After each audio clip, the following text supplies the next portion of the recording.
Welcome everyone to the first of two of July's webinars in real estate mastery and bridge the gap coaching. If you are new here, these are recorded and we will share them with you. And if you have any questions, please drop them in the chat. Usually we have time at the end to where we can actually field questions. If we do, we will absolutely do that. If not, we will have the recording. So make sure that you put your questions in the chat. I'll keep an eye on it. And otherwise, this really is going to be a great conversation about honing and dialing in and improving your communication skills that will create a more effective follow-up. And I've gotten to know Frank, obviously. Whoa.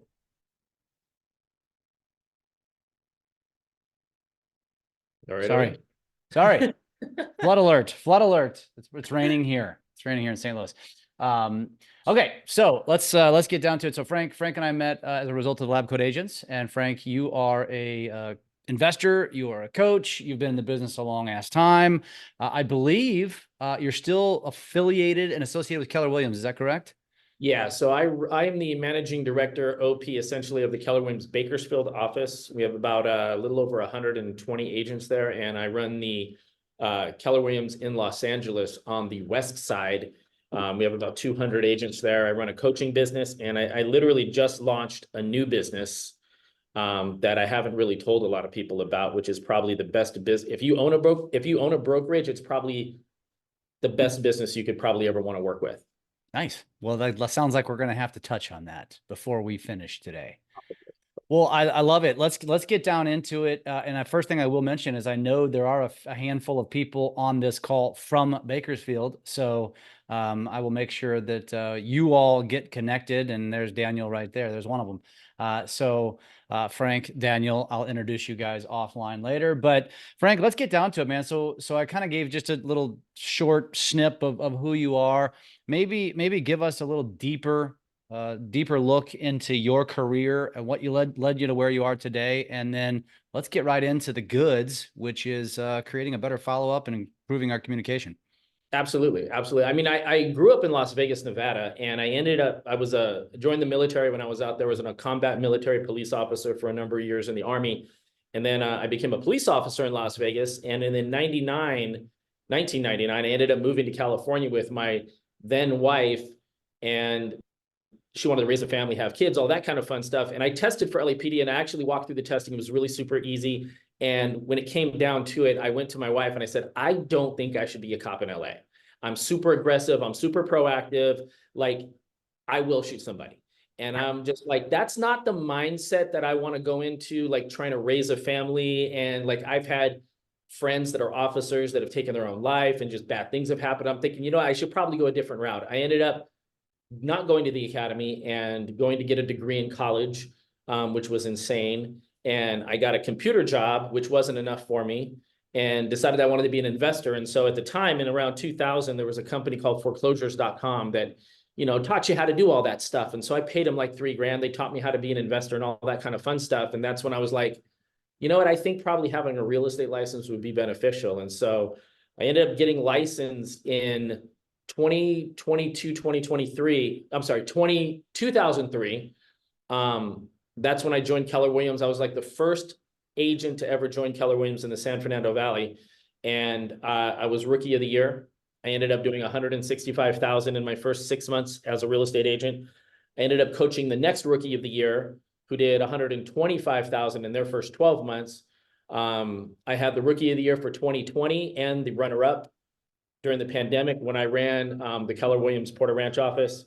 I just recently, in 2023, I had the rookie of the year who did $189,000 in all of Los Angeles. He's a 20-something-year-old kid who just crushed it in his first year. And out of all the offices out here, he took the rookie of the year home.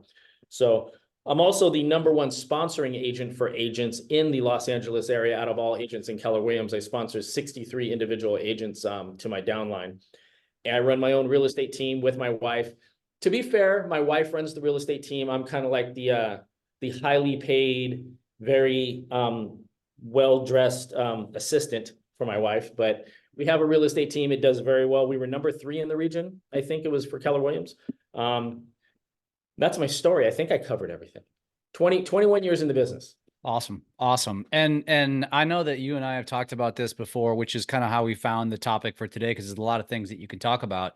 Yeah.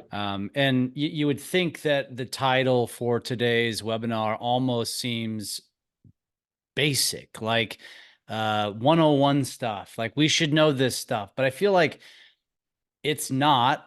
And also it's ever evolving, and especially in today's day and age where you now insert AI and you insert so much automation.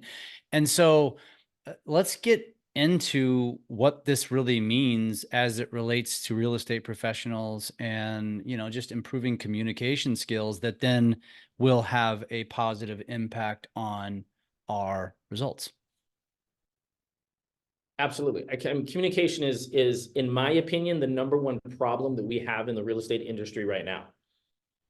I bring on probably 8 to 10 agents every month in my office, and I make myself available to coach them Mondays, Fridays, Wednesdays. I am always in the office and I'm always available. I try to tell my team, like, listen, I don't work 9 to 5. I wake up to go to sleep. Like, if you need something, if it's important to you, like, let me know it's important to me. And so I'm constantly trying to up my level of communication with my people. And what I found is that the gap between agents who are in the business and getting their business and growing their business, it just comes down to communication. And the level of communication, I think, has changed over time. I don't think, when I started in real estate in 2003, I think the coaching solution for communication was like, you have to talk to your database once a quarter. Have you heard that before? Heard so many different variations. I couldn't even tell you where, it's all over the board. Yeah, everybody's like, oh, you should talk to your database once a quarter. I think that is just fundamentally flawed. And the number one thing that I tell people is, like, nobody wants to be sold. Like, nobody, you walk into a store and the salesperson comes up to you and says, can I help you? You're going to say, just looking, right? But then when you're ready to try something on, are you going to go look for that salesperson that asked you if you needed help, or are you going to just find the person that has the keys to try something on? So it's this whole flawed form of communication. Nobody wants to be sold. So how do you communicate with your people? I am arguing that if you talk to your people once a quarter, which is 4 times a year, that you are actually being more of a salesman than if you try to talk to them once a month. Does that make sense? Mm-hmm. Mm-hmm. Well, and I want to go back to the first thing that you said, which is I want to touch on that before we go into teaching or discussing strategy, which is, you feel like it is I forgot exactly how you said it, but it's the biggest flaw or the biggest weakness that our industry has. Yep. And is it because of a lack of, is it because of poor communication skills? Like, why do you say that? So I think we've been misrepresented as like salespeople. And so everybody's like, oh, we're a salesperson. I run ads all the time, and I have people that help me with their ads. So we're going to optimize your ad and we're going to call it sales. I'm like, no. I don't.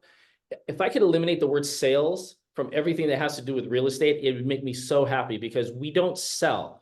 We actually, our job as real estate agents is we manage relationships. And I think that's really the important part, is if we bring on agents and we explain to them that your job is to not sell a house. You're not selling nothing. You're not buying nothing. Your job is to manage a relationship with the people that you already know. And that I think is the key fundamental part, is that most people don't understand that. And they have this fear of talking to the people that they already know, because they, like the new agents that come on, they're scared to talk to people for the simple fact that they've never done anything. They've never sold anything. So they're not going to talk to the people that are close to them, because those people know they haven't done anything either. So they're not valid. They're more comfortable talking to people that they've never met, that they don't know, they can't like call them out or know that they haven't done anything, and they can kind of fake it till they make it. That's what I've seen in this industry. That's why, like, most people that come in to real estate, they want to talk to strangers. They don't want to talk to their friends and the family. And that's where all the low-hanging fruit is. Mm-hmm. So as we get into the actual skill of communication. I think there's several different ways that you can take this, because I think the first thing that might come to someone's mind, I think it's one of two things. It's either the initial sale, so communicating to, either my sphere of influence or someone like you said that I don't even know. But then there's also the art of communicating to a past customer, or Yep. someone that's already done a transaction with us and staying in touch with them. And it's two different skill sets or two different strategies as it relates to communication. Am I missing anything besides those two that you would say needs to be right up there at that same level? No, absolutely. I think you're absolutely correct. And I think at a core level, most agents, not new agents, but most agents don't understand what a sphere of influence is. And if you go into Lab Coat Agents Facebook group, you go into any Facebook group, you'll see agents like, oh, my sphere of influence doesn't work. My best friend just sold with somebody else. I need to go do something. Who wants to buy leads, buy leads, buy leads, buy? Everybody wants to buy leads, and they don't think their sphere of influence works, or they don't think they have a big enough sphere of influence. And that comes just from not understanding how a sphere of influence works and how your database works, because those two are just intrinsically connected. That makes your entire business. So why don't you explain that then, from somebody who you feel like maybe somebody's thinking to themselves right now and hasn't asked the question? Okay, then explain that to me. Explain to me what I need to understand about my SOI. Absolutely. So the key to a sphere of influence is that there's layers to it. It's not just your friends and family. If you look at the statistics from last year, 49% of all agents sold 0 to 1 house. That to me was frightening, because that's like over 750,000 agents. Now, if you do the math, your first sphere is your family. On average, people have between 5 and 10 people in their family, right? And then if Now, you took is this immediate family or extended family that includes cousins, aunts, and uncles? all family. So this is all family. So on average, 5 to 10. Some people have large family. There's 20 people in it, so on and so forth. Like me, if you don't include my wife, like I have no family. Like my family's passed away. So like I have a very limited, and then I have my wife's family, and we're right at probably between 5 and 10. Hmm. So on average, you're looking at 5 to 10 for your family. And then you look at the second sphere, which is your friends. Now, on average, it's the same number, 5 to 10. You take both those numbers, 10, that's 20. And what I've been able to figure out over time is that 6% of everybody you know is going to buy, sell, or refer business out in the next 12 months. So if you take 6% of 20, that comes out to 1.8. There's your 0 to 1 transaction right there.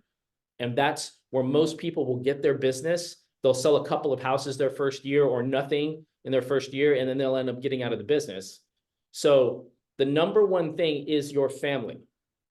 Your family should be supporting you, and you should be talking to your family ad nauseum about everything that has to do with real estate. Because you can talk to your family that way. You can have a different conversation with your family. They should be the ones that are supporting you and trying to help you. Then you have your friends, your close friends. It's like a board of directors. Like with Keller Williams, we have an ALC, right? That's our board of directors. So you have a board of directors. You have your best friend, you have your close friends, you have your girl group, you have your guy group. Those are your people that are your first two, and that's mostly where people get their first few pieces of business from. Then there's another sphere outside of that, which is like your network. Your network could be anything you want it to be. I had an agent in here. He was very well connected into the West Hollywood LGBTQ community, and he had this huge group of people that he was just always around. I have another guy, he had a Bible study group.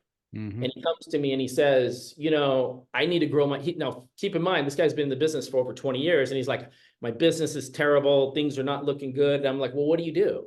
He's like, well, I go to Bible study on Sunday. I'm like, well, what about those people? He's like, there's another realtor there.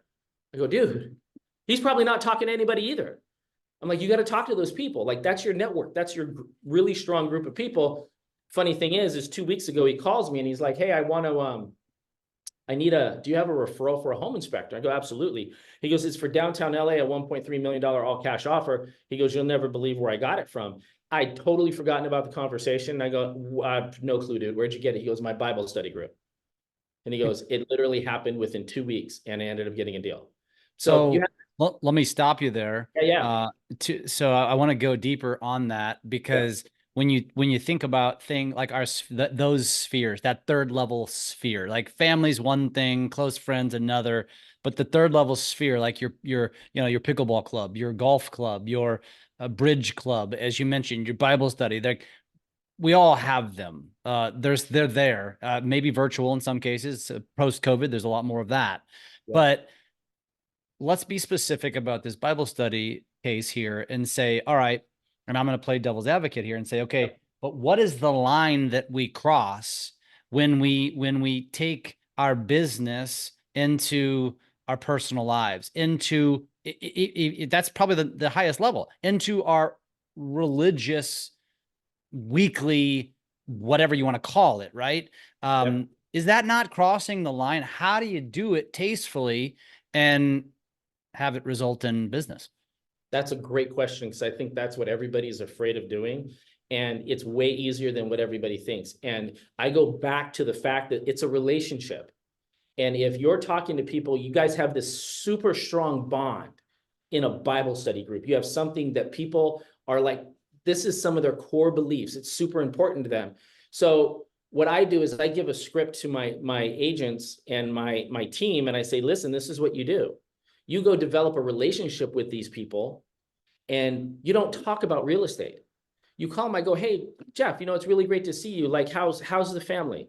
How's the kids doing? Like, oh, you follow your friends and family on Facebook. You follow people on Facebook. Say, oh, how's your dog doing? I saw the dog went to the vet. You talk to them about everything else but real estate. You ask them about their job. Reciprocity kicks in at some point, and they start asking you questions. People get curious. If you're curious about people, they're going to be curious back to you. You're making a friend. And I try to explain to people, like, not everybody will be your best friend, but you can be everybody else's best friend. You can be likable, know, like, and trust. Like, that's the core basics of how you do business in any business, not just real estate. If people know you, if people like you, people are going to trust you, they're going to do business with you. Mm-hmm. So you just work on building that with people, and that's talking to them about them. Don't talk about yourself. Like, then people are like, man, that dude's so egotistical. All he does is talk about himself. We all know that person, right? So you talk about them, you interested in them. If you're interested in them, if you are so interested in them, it'll become awkward enough to where they have to talk to you. Now, it's not like you're not going to get everybody. There's always going to be people that are not interested, that don't want friends, that are not, and that's fine. They're not going to use you anyway. So you just move on. You be kind to people and you make friends. Once you make friends, people want to do business with people they like. So you're going to create a connection with somebody. And if you talk to them enough and you're kind enough and you're nice enough and you develop a friendship, they're going to use you, because most real estate agents don't even do that. Mm-hmm. They want to go after the sale. It's almost like being a real estate agent. There should be a prerequisite of testing of some sort, which this is obviously a joke because it's not possible probably, but where you qualify as a networker. Like, yeah. And I have a follow-up to this because I'm going to use myself as an example, but like some of the best real estate agents I know are just really good at effectively going out into bars and events, and it's like it's a job. And I know that with their spouse, they have to explain that, like, listen, I don't really want to go to this event, but I have to go to this event because I just need to mingle. And it's really, it's no different than saying I have to spend $1,000 a month to put my billboard up so people constantly see me. It's the same concept, except this is free, arguably more effective, because it's more interpersonal conversations and those things like that. But what is your response to someone as we talk about this as networking becoming, and I don't think this is a news flash for anyone, but might be a good kick in the ass, because I do believe that it is arguably the most effective form of prospecting. And I don't think we look at it that way. I don't think we look at Bible study as prospecting. We don't look at our pickleball club as prospecting, but it needs to be in order for you to really, truly kind of take your game to another level. But for somebody, I'm going to use myself as an example. I have become very introverted.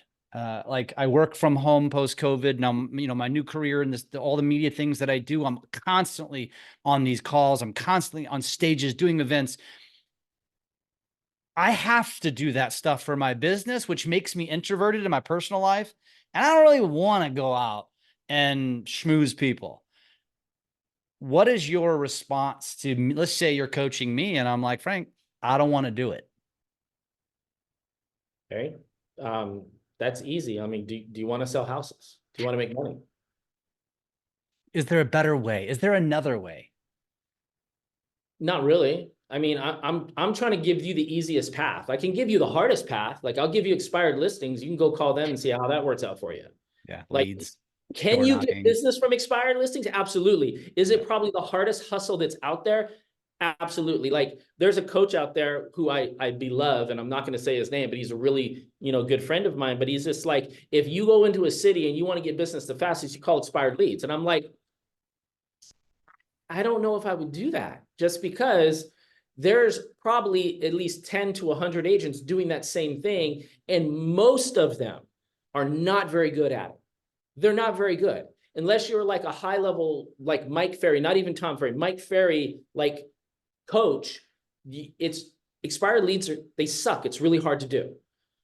My thing is if I'm going into a city that I've never been into and I want to get business, I would go to meetup.com. I would find something that I'm interested in that has a lot of people there. And then I would go to as many meetings with meetup.com with things that I'm interested in, with as many people around me as possible, and talk to as many people as possible every day. And I can guarantee you within the first 30 days, I'd have a deal.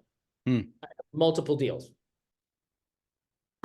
So yeah, if you want to have an easier way, a faster way, like if you need money right now and you're struggling in your life because you're financially strapped, your job is to talk to more people. Yeah. Your job is to expand your database and expand your sphere of influence. And you just have to get out of your comfort zone, because you're probably in your comfort zone right now. Get out of your comfort zone, because nothing good grows in a comfort zone, and go out and start talking to more people. What's your opinion on BNIs and like Chamber of Commerce type networking groups? I think they're fine. There's better ways, because everybody's there for one thing, for business. And there's probably another realtor there that's probably not very good, that is trying to extract business from people. You're going to get, unless you get a large one, you want to go someplace to where there's not necessarily other business people similar to your business. Like there's always a mortgage broker there. There's always a realtor there. There's always somebody in finance there. Like you want to go out to normal people, because that's where the real business is. Most of those people in the BNIs and stuff, they probably already know a realtor that they're working with, and it's a harder hustle. Like my thing is like, I'm getting older. I'm saying like COVID like hit me. Like I don't want to go out. I don't want to network with people. But yeah, you put me in a room, I will get business faster than anybody else there. If you say, listen, you need to come out of this room with a listing in 30 minutes, I'd be like, give me 29. And it's just like, you want to go to places where there's just normal people. And this is something I didn't even realize when I did it. When I first moved to California and I was getting my real estate license, I just got my real estate license. I was brand new. This is embarrassing, but I had a bowling league that I was a part of in Las Vegas, and we were pretty good. I had like a 180 average, and like my wife and I were trying to figure out things to do in Los Angeles. I'm like, well, let's go join a bowling league. So we joined a bowling league. I ended up getting 9 pieces of business from the bowling league, because there was like 20 teams of 4 people on each team, and they would rotate every week. So I would get to meet and talk to new people every week. And they ended up getting 9 pieces of business from that. And the funny thing is I wasn't even trying. I didn't even realize what I was doing, because I was so new.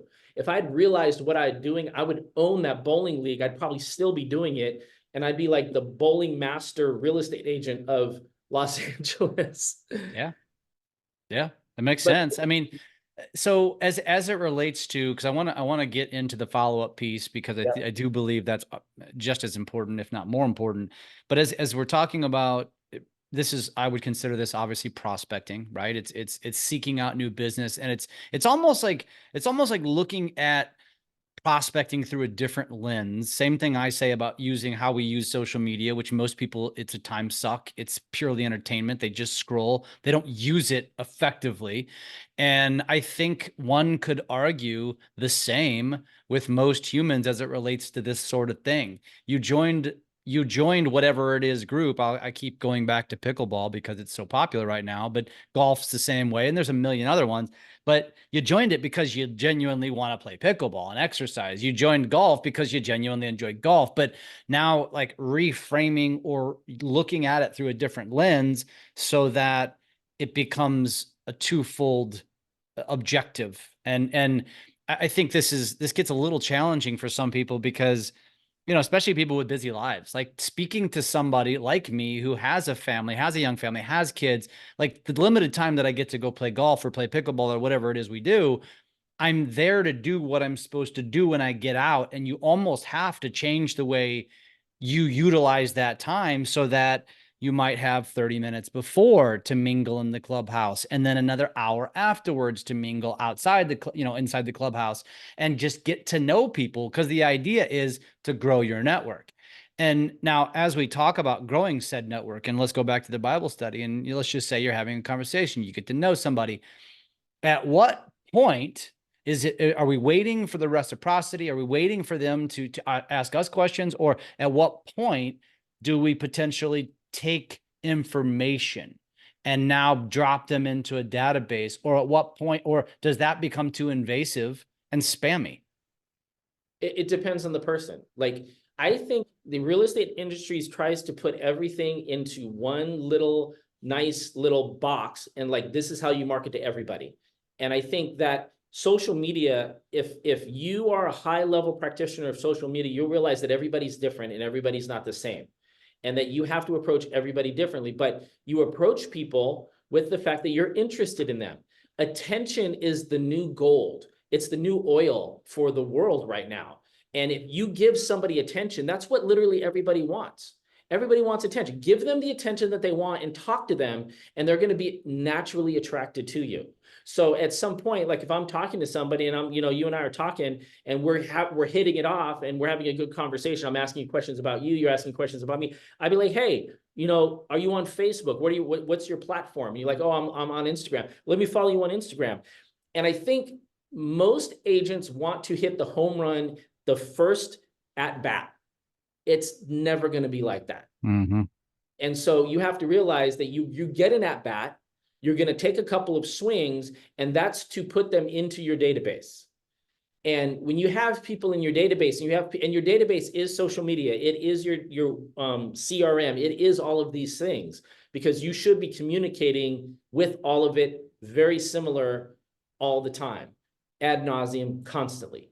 And so once people get to know you, it's know, like, trust. It's not trust, like, know. It's like, it takes time. Trust is different for everybody, right? Most people need to warm up to me. They don't just walk up to me and go, oh my God, Frank, you know what? La, la, la, la. It's like, no. Like that guy, I don't know about him. I gotta, I need some time to get to know him. Everybody's going to be different. So it's just like, you have to figure out what's going to work with that person. You may have to go to Bible study 5 or 6 times to get somebody to warm up to you. But if you show somebody attention, that's going to get them interested in you, and that's what you want. That's really the most important thing. It's interesting that the way I wrote that down, because as I talk about attention, and I talk about that a lot, it's all about owning the attention of the consumer, of your sphere of influence, of your audience. But you're right. Attention's twofold. It's not just gaining attention, it's giving attention. And as it relates to networking, I would argue giving attention is the most important skill set that everybody needs to acquire or practice and be good at, and stop talking about yourself and just ask lots of questions, AKA give attention. Yeah, so I'd say most people do social media wrong. They go on social media, they like a few things, they scroll. Like, really, if you want somebody to work with you, why are you not liking on their stuff, commenting on their stuff, sharing their stuff? Not even in that order. You share their stuff. Like, if you're really close with your friends or whatever, share their stuff, give them reviews on their stuff.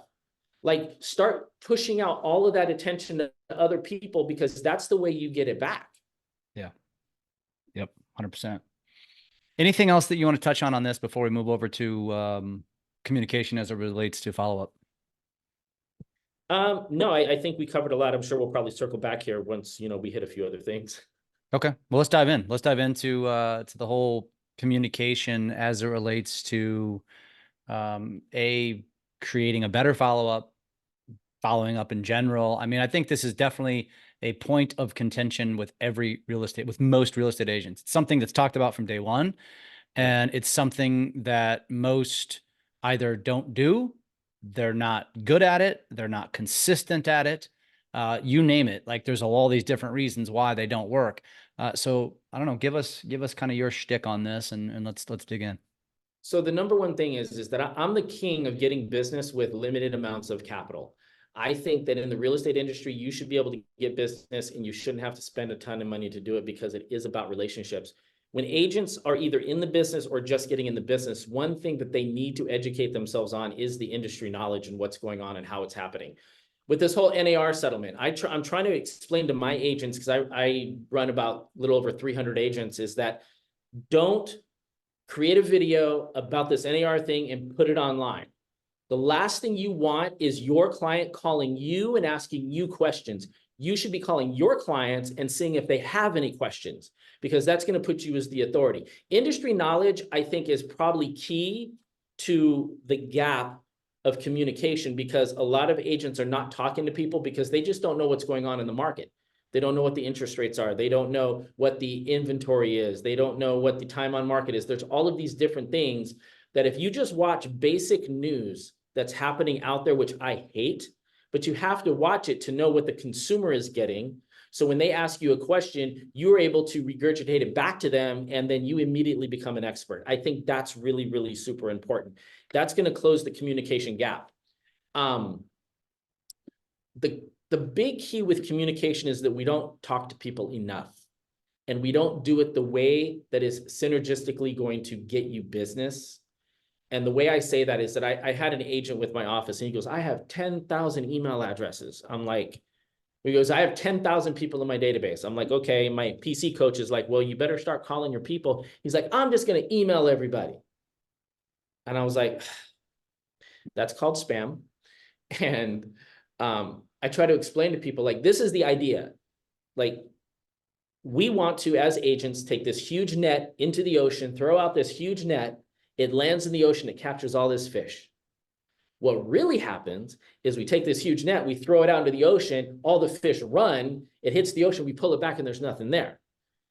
And if we shift our mindset from this mass communication to this individual, I'm going to take a stick and go hunt the biggest fish I can find and go stab it because I know where the fish are, like, that's going to get you more business. And there's a process to follow up that is way more powerful than most what anybody's using right now. And the number one thing that I think that agents should do with follow-up is you need to call your people first. You have a personal phone call with people. You find out who they are. You go through the Ford conversation, their family, occupation, recreation, and dreams. You find out, don't talk to them about real estate. That's the last thing you talk about. You make sure that they know you're in real estate, and you have a personal conversation with them to find out where they at in life. Because you and I know this, that, people don't just randomly wake up and go, I'm just going to sell the house today, right? It's usually a process because of a life event. Like, you get married, you get divorced, you have a baby, you get a job, you lose a job, all of these different things. So your job is to figure out, where are they at in life? And I talk to my agents and I say, this is what's going to happen when you do this. You're going to call them. They're going to be fine. They're not going to need you. They're not going to need to refer you or anything. But then if you don't talk to them for another 6 months to a year, why would they ever use you? So the key is you have this personal conversation. After you have that personal conversation, then you send the email. Now the email means something. Then you send the text message. Now the text message means something. And it's not a sales email. It's not a sales text message. It's like, hey, it was really great talking to you today. I hope everything goes well with your daughter when she goes to college, or whatever it is. You reference that conversation. You put those notes into your database. So when you come back to that person, you know what you guys talked about, because it's going to resonate with that person when they realize you remember the conversation that they just had. Because, shocker, they're not going to really care or probably remember. But when you do, that's going to mean something, and that's going to help with the know, like, trust. And then you put them. So what I do with my real estate team, and I give all this to all my agents, is that I put my people on a 65 touch program per year. Keller Williams started out with like a 33. I think it's 36 now. I think since COVID that you need to talk to your people way more than you even think that you should. Does that That's make more sense? than that's more than weekly. That's well, you talk to them once a month. You talk to them once a month. That's 12. After you talk to anybody, even if you see them in a grocery store, you send them a just a note. Just So follows up. so talk equals phone call. Talk equals phone call. Okay. And then you send a note after you talk to somebody, even if it's in the grocery store, that's another 12. Okay. And then you follow up with, now you can sprinkle in social media with not posts and comments. Social media, the best way to communicate with people in social media from your sphere of influence or people is private message. DM. I think that is probably if you could door knock and see a green light above a house to know that someone was home, that would be like gangster, right? But that's what Facebook is. Like, you could totally see who's on there and have a conversation with them. So you can do that with everybody once or twice a month. I have a newsletter that I send out twice a month to everybody. That's Is it 24. a email? Is that what that is? It's an yes, email newsletter. And you said how often? Twice a month, every 2 weeks. Okay, so 24 times. Okay. Your home anniversary, which is once a year, your birthday, which is once a year. Where are we at now? How many is that? I know you're counting. Hold on. I'm writing these down. That's another 2. So it depends on the DM. You had 12 to 20. It could be 12 or 24. So we are at I'll just say 12 on that. Where I'll go in the middle. I'll say 18. 18 plus 24 plus 2. I'm at 68 actually. Yeah. And then what I suggest is that you do your holiday card and then you do a random holiday that is not normal. So to get personal with people actually increases your power with a relationship. So 4th of July, I try to explain to agents, I said, have you called your database and asked if anybody in their family has served in the military? And then if they answer and they go, yeah, my grandfather served in the military, you go, no way, can you tell me about it? And you sit there and you just let them talk about somebody that served in the military right before July 4th. That is some of the most powerful relationship building stuff that you can do. And then you get off the phone with them after that conversation, and then you send them something, thanking them for having a conversation with you. That just adds to that relationship building. It's making it more personal. The pushback I get on this is that the time that it takes. And if you look at what people are doing now, they're wasting all of this time doing all of this mass media, all this mass stuff, and they're getting nothing. If you are patient and you take the time to get to know people and build that database with people who know, like, and trust you, you're going to create this powerful, insane database. If you have a database of 600 people in my area, that's a millionaire real estate agent database. If you know and have strong relationships with those people. It's very, very, very, very easy to create a 65 plus touch program. And to be honest with you, it's more than 65 for us too, because like my wife right now is literally out driving around giving pop-by gifts because she's like, I'm doing pop-by gifts this month. And she picks random 10 people and goes out and just drops things at their doorstep, not say, hey, I just dropped a gift off your house for literally no reason. Does she knock when she does it, or just drop it off and then tells them she dropped it off?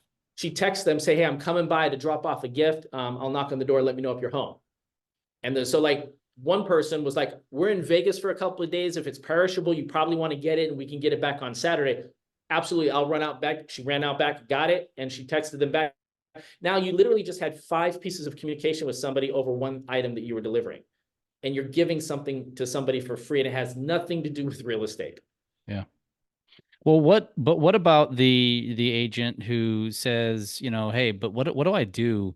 Because some of this is time consuming, right? Absolutely. And figuring out a cadence for all this stuff. And I talk about that a lot with social media, is figuring out the cadence for social. Like, it shouldn't be more than an hour a day prospecting tool. It needs to be a complementary tool. It's not going to be your end all for everything, but you got to figure out that cadence, and you got to get good at creating content so it doesn't take you 2 hours, what should take you 10 minutes, right? But when somebody is, for example, they're having that busy month, they've got 5 deals working. And if you're in the mortgage side, you got 10 plus deals working, and you're doing your job to get through. And so a lot of this stuff tends to fall by the wayside. What is your response to somebody who says that, because you and I both know, and I think everybody on here knows, that the key to a successful prospecting plan is consistency. You never waver. Yeah, sure, maybe you miss a week, but you make up for it the following week and you just keep going. It never stops. And I think that's where most people fail in this arena. Why? And that why you, the first statement you made, it's probably the biggest thing that we fail at in our industry, probably a lot of industries. So what is your best piece of advice for somebody who says, man, when I get derailed, either it's by business, it's by personal shit, maybe somebody died, maybe I'm having marital issues, maybe I'm having children issues, maybe I'm having health issues. How do I overcome when those things happen? Well, I think it's hard because there's a feedback loop, right? So there's a feedback loop to where I'm going to do something for you today, and I may not see a return on that for like 6 months to a year. And that's what business is about. And you have to become more of an entrepreneurial mindset type of person and realize you're going to put out a tremendous amount of effort now and not get an immediate result. And I think that most realtors that are in the business right now just don't have the skin for that. And that's why you see so many people failing, is that they try to do all this stuff in the beginning to get business, and they're doing 1,000 things at one time, mass email this, mass this, door knock, and they don't talk to their own people. And then they end up not getting any business instead of being more like a sniper. Should I have not said that word? Instead of being, but it's more like a sniper being very pinpointed about and very specific and focused on what you're doing. Instead of trying to build 100 relationships at one time through an email or social media campaign or whatever, you start with one. And because the thing is that statistically, I've found that 6% of everybody you know is going to buy, sell, or refer business out. So the refer is really the most powerful one that everybody screws up. And I think, and I don't know if you know this statistic, like 90% of all people say that they will use their real estate agent again, but like 10% do. Uh-huh. And that's because we treat this business like we're a mercenary, not a missionary. I think Jeff Bezos is the one that, coined that phrase, mercenary versus missionary, is like, you have to be a missionary in your business to where you are in it for the long haul and you have a long-term value on what you are doing in your business. So I tell agents, like, listen, if you can dedicate 4 hours a day of consistency, you can hit 6 figures in your next 12 months. Like, it's not even a doubt in my mind. I've created like 6 rookies of the year. I did it myself. I went from having a 6-figure, $500,000 a year income, getting divorced, going into debt, 6 figures, and then pulling myself out of that in a 12-month period of time based on this. So like, I have so much proof that this is possible, but it's the consistency of work ethic, time over task, with no guarantee of return on investment immediately. Mm-hmm. Everybody's going to be different. I'm going, I had agents come into my office and I recruit them and I'm like, listen, go tell everybody in your family, in your life, that you just joined Keller Williams and you're super excited. That's it. Don't ask them for business. I cannot tell you how many times agents come back with business just by doing that. And by how? By a phone call, by a text message? How do you suggest somebody go about doing it? So personal conversation. So when I say call everybody you know, you're going to call everybody you know, but you and I both know that some people will not pick up the phone. Some people have a preferred way of communicating. And so once you learn that, you start communicating with that person that way. That's why this mass communication thing doesn't work. We just closed a deal on a $1.2 million deal with a 77-year-old seller who would not talk on the phone after we met with him. He would only text message. That's it. Yeah. And it's just like, okay, so now that's his love language. Now we just have to cater to that. And so it's that. But the thing is that you communicate with somebody one time, don't make that the last time, and make it more frequent and aggressive. The frequency and aggressiveness is the key. Yeah. We all have that person in our database that we haven't talked to in like 5 years. Like there's a deal there. Probably multiples. Yeah.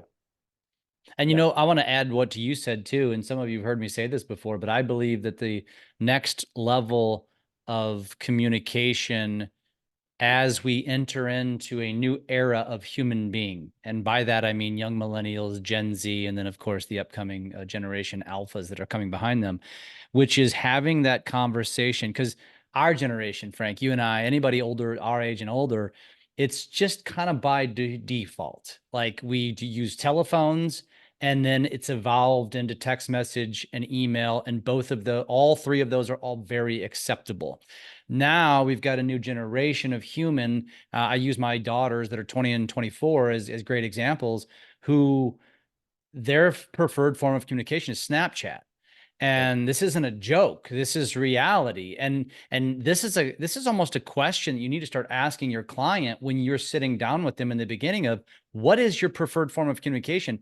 I asked that to my 24-year-old once, and I said, how would you react if someone who was a salesperson of some sort, I know we don't like that word, but whatever the product or service, and they asked you that question, and her response was, whatever they're selling, I'm buying. Like, that's it. That they just won me over with that simple question, because now you're meeting me where I choose to be. And I just appreciate that. There's no question on rate. There's no question on price. It's like, thank you. You're my people.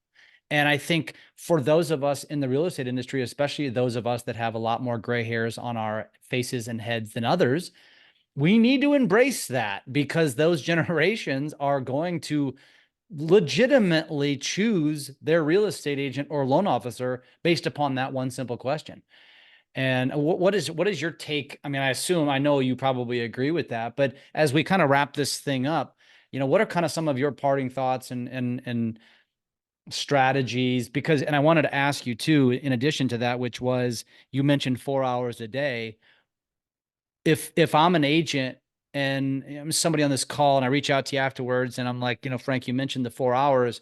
Can you like elaborate? What should those 4 hours consist of?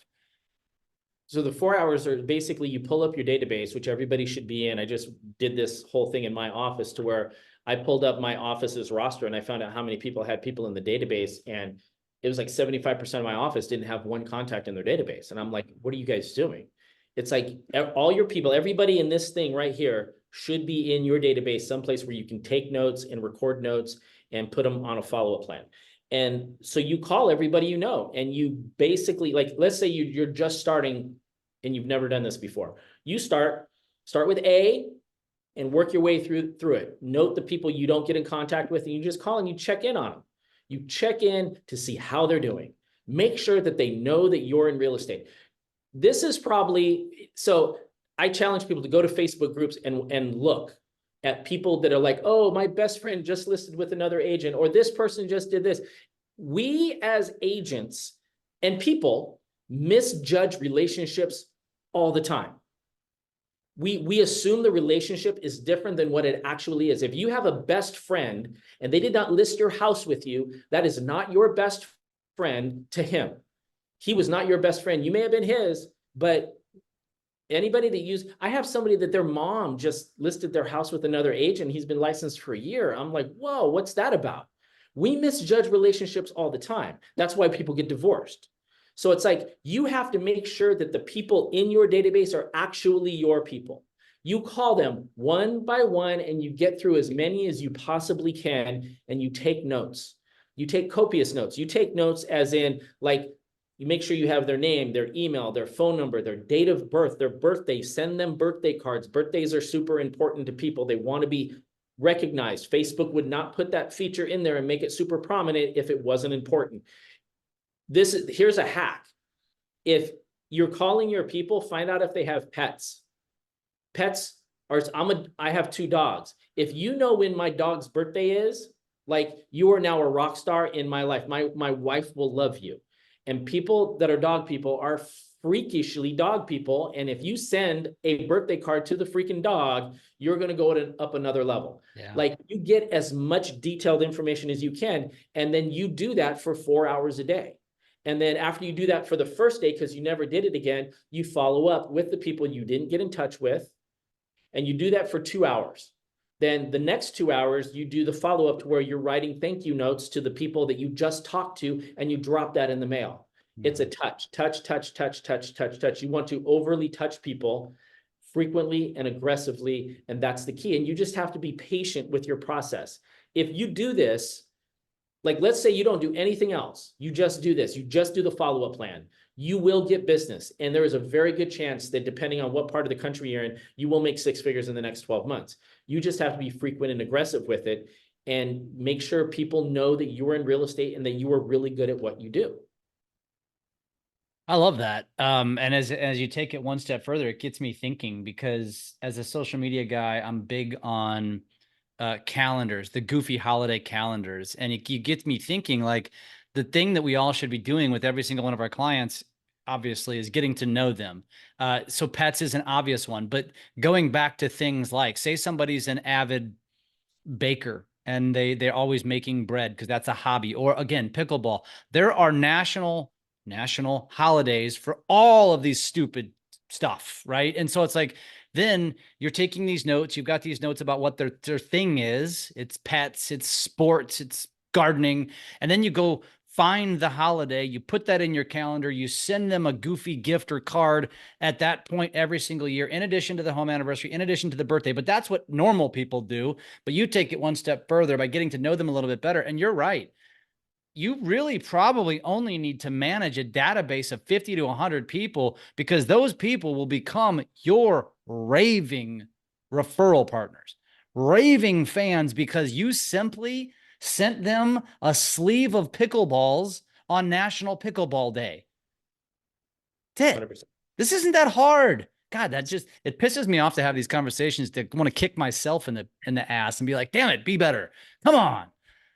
Well, it's easy to find out too. You go through your spirit, you go through your database, you find out who's on what platform, and then you go find out what's important to them. It's really super easy to find. There's people that are like mad LA Rams fan, mad Raiders fans. Like, it doesn't take a lot. We give the real estate agents give the crappiest closing gifts. We give like a bouquet of wine or a flowers. It's like, no. A knife, a Cutco knife. That's great. I love knives. I love to cook steak. But at the end of the day, if you gave me a Los Angeles Chargers Super Bowl signed helmet, I'm projecting that will happen soon. If you give me a signed helmet of my favorite football team, of all the players, and you sent that to me, what's that going to cost? $600? I'm sorry, you just made $10,000, $20,000 in a commission. Give up $600. Mail them something that's going to mean something, that they're going to put on their mantle, and somebody's going to say, oh my God, that's amazing. Where did you get that? They're going to be like, my realtor gave it to me. Yeah. And now that person's going to be like, you're what? Yeah. Wow. Yeah. Incredible. Yeah. I love it, man. Let's wrap this thing up. I don't see any questions in the chat. If you have any, please throw them in there. Frank, I think it's been a great conversation. I think very obviously useful for everybody. What are your parting thoughts, first of all, and then second of all, what is the best way to connect with you? You know what? I think the communication part is that we're not communicating with our people enough. And when I say people, I mean people in your database that are close to you, and all your vendors and everybody. Like, who does your lender use for a real estate agent? Your title person use? Like, all of those people, we kind of disregard our vendors, and creating a vendor list and getting to know your vendors is really going to be a game changer for a lot of people. I think that's really, really important. If you want to get a hold of me, my cell phone, I take cell phone calls all day, text messages all day. My number is 818-263-7265, or you can find me at one of two email addresses, frank@frankbernardo.com or frank@recruitingboss.com. Where are you most active on social? Probably Facebook and Instagram. Although I've started a new business, and I've been wavering on my social media activity. So Sounds like we need to have a conversation offline. What and by the way, go ahead and plug it. What is the new business? So I created a bit. So I'm the #2 recruiter in the Los Angeles area, and I've always been number 1 or 2 in whatever region that I've been for Keller Williams. I think I've recruited 147 agents in 1 year. And so what I decided to do is package that, put that into a program that I can basically give to people who own real estate offices. So if you own a real estate office and you want your business to exponentially grow, I figured out a way to get you 25 to 100 recruiting leads for real estate agents every month. Wow, that sounds sexy. So if anybody on here is a leader of any sort or wants to grow a team, it sounds like it'd be interesting. I assume just connect with you one, cell, email, social. Awesome. Frank, it's been a pleasure. Thank you for those of you that joined us live. And don't forget, the recording will be available probably in the next 24 hours. And we will make sure that we send out communication on that. If you don't receive it, feel free to reach out to us. Frank, always a pleasure. I love our time together, and I look forward to staying in touch, brother. Thank you so much, man. You have a fantastic day. I really appreciate it. Thanks. Likewise. See you guys.